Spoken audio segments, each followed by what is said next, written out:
নমস্কাৰ বন্ধু বান্ধৱীসকল, আজি মই চাহৰ লগত খাব পৰা এটা ৰেচিপি লৈ আহিছোঁ।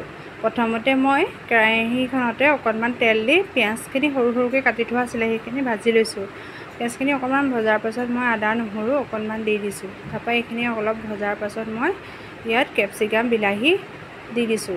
বিলাহীখিনি অকণমান ভজা হোৱাৰ পাছতে মই কেপচিকামখিনি দি দিছোঁ। কেপচিকামখিনিও অকণমান ভজাৰ পাছত পানী ভাৱটো যোৱাৰ পাছতে মই ইয়াত অকণমান নিমখ হালধি দি লৰাই দিছোঁ।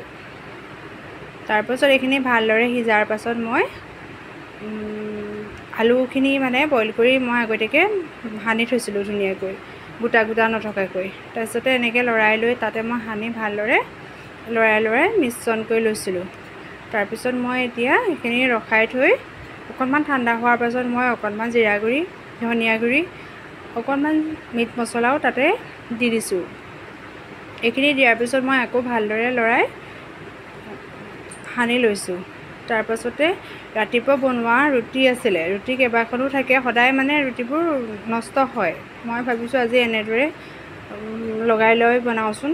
তাৰপিছতে এনেকৈ ৰুটিখিনি মই আধাকৈ আলুখিনি এনেকৈ সানি লৈছোঁ। ছাইডতবোৰ ভালকৈ লগাই এনেকৈ টেপি এটা এটাকৈ এনেকৈ বনাই লৈছোঁ। তাৰপাছতে এইখিনি বনোৱাৰ পাছত মই আলু মিশ্ৰণখিনি এনেকৈ ৰুটিটো লগাই হৈ গৈছে আৰু তাৰপিছত মই পেনখন ধুনীয়াকৈ পাতি লৈ তাত অকণমান ৰিফাইনকণ গৰম হোৱাৰ লগে লগে মই ৰুটিটো দি দিছোঁ। বেছি গৰম হোৱালৈকে ৰুব নালাগে আৰু বেছিখিনি জুইত ৰাখিবও নালাগে, নহ'লে সোনকালে ক'লা হৈ যায়। কাৰণ বস্তুটো সদায় হৈয়ে থাকে, খালি আমি অকণমান গৰম কৰিব লাগে। এনেকৈ ভালদৰে দুইটা ৰুটিয়ে সেকি মই গোটেইকেইটা হৈছেগৈ। এইটো ল'ৰা ছোৱালী টিফিনতো দিবলৈও ভাল হয়।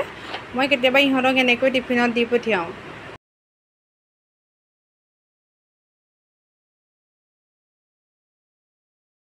এইটো এনেকৈ বনালে পটককৈ হয় আৰু বনাবলৈও সহজ, আৰু ল'ৰা ছোৱালীয়ে খায়ো ভাল পায়। চচ থাকিলেও অকণমান চচ দি তাতে অকণমান চাটনিও দি দিলে তেনেকৈ খাই ভাল পায়। আপোনালোকে এদিন এনেকৈ বনাই চাবচোন। যদি মোৰ ভিডিঅ'টো চাই ভাল পাইছে তেতিয়াহ'লে লাইক কমেণ্ট কৰিব।